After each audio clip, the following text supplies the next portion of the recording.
Good morning. Now we are going to discuss about use case diagram.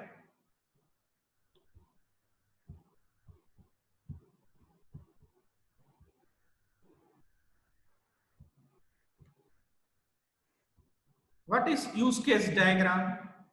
A use case diagram is a dynamic or behavior diagram in UML.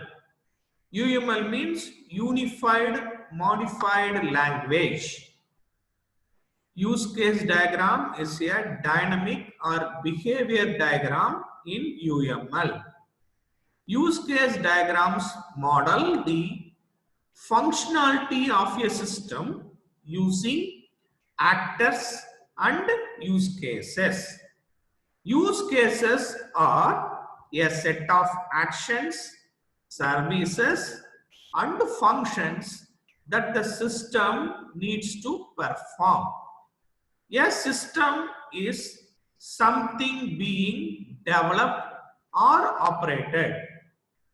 The actors are people or entities operating under defined roles within the system.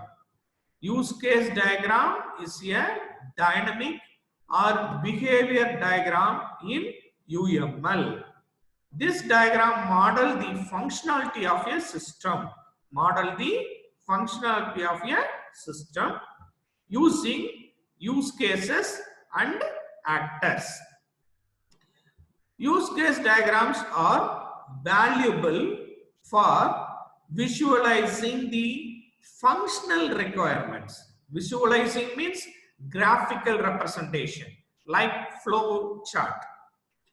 Visualizing is a GUI, graphical user interface, like that.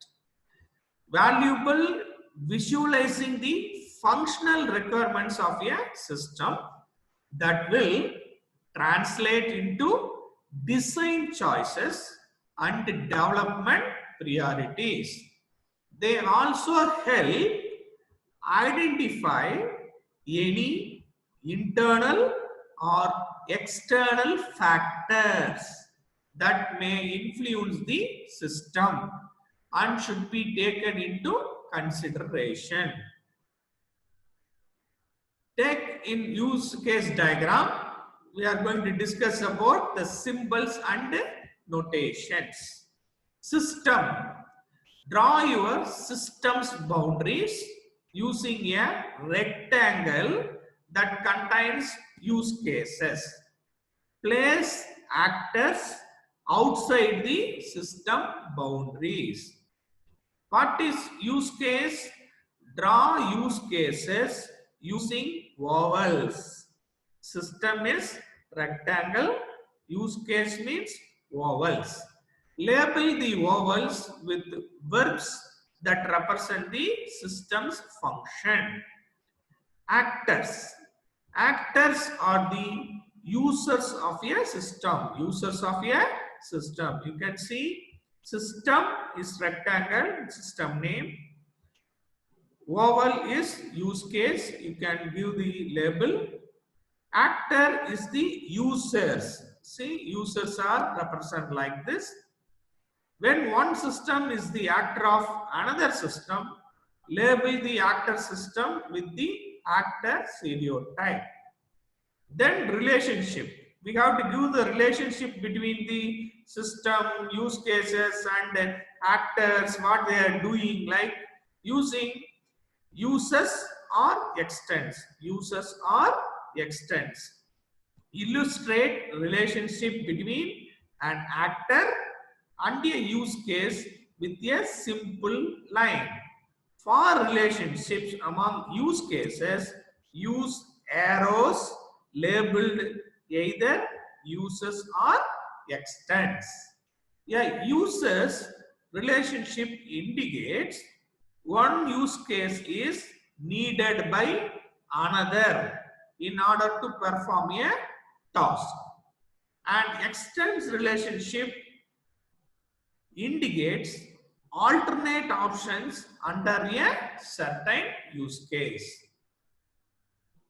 Example, see, these are all the actors, and this rectangle box show the system name, and these vowels are called use cases.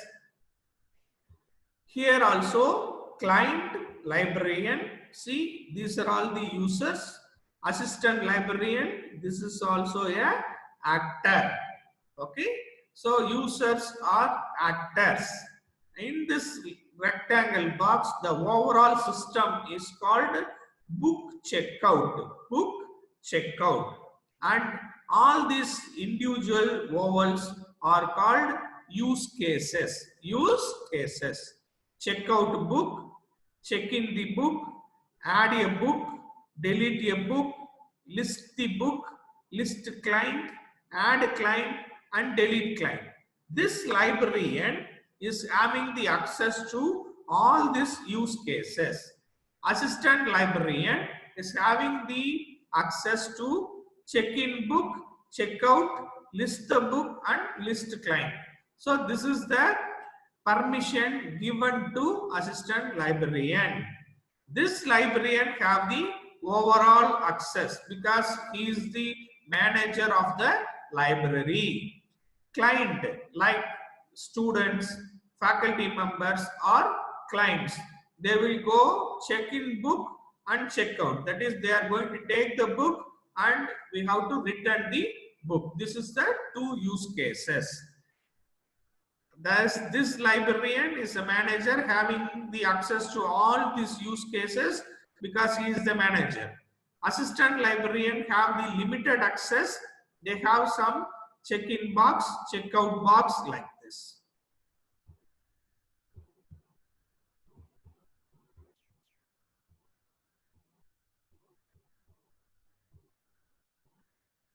So this is a simple example using the library use case. We discussed about what is the role of librarian, what is the role of the assistant librarian, what is the role of the client, student or faculty, and this is called a system. This is called the use cases.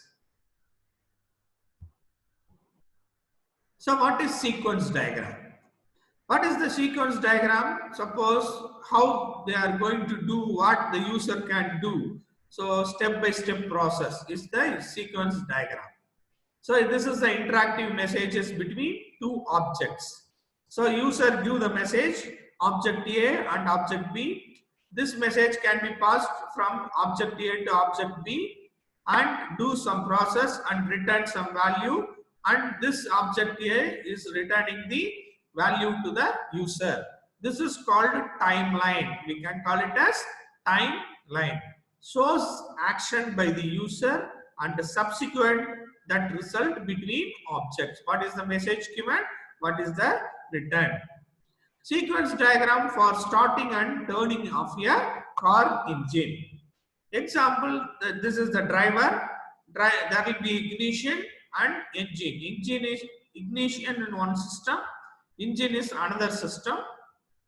Then driver is using the key, turn the key, then turn over engine, okay, then press pedal, press gas pedal, then the engine is started, okay. So here turn on the key, then turn over, engine started, the user, the driver is going to give gas pedal, release the gas pedal to check the engine is on in control, okay, it is working in perfect manner or not.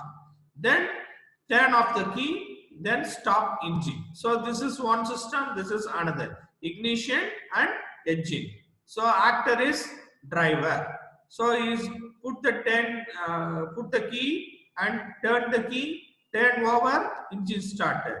Driver directly press the pedal, release the pedal, then turn off the key, then engine is stopped. This is called a timeline. This is called a sequence diagram, how the actions are performed in sequential manner. This is another activity diagram. So what are all the different flow activities, flow of activities in a process, in a system? Activity, that activity can be divided into different activities. in 2 parts or 3 parts like that, then it will be combined in a single activity like that. So this is called activity diagram. So today what we discussed, what is UML, what is use case diagram, what do you mean by system, what do you mean by use cases, what do you mean by actors, and what is the main purpose of the use case diagram, and what are all the different notations and symbols of system, use case, actor, and relationship. Example of use case diagrams for library process, and this is the sequence diagram, how we are go for use for the sequence diagram for starting and turning of a car engine. Then this is the activity diagram. Thank you.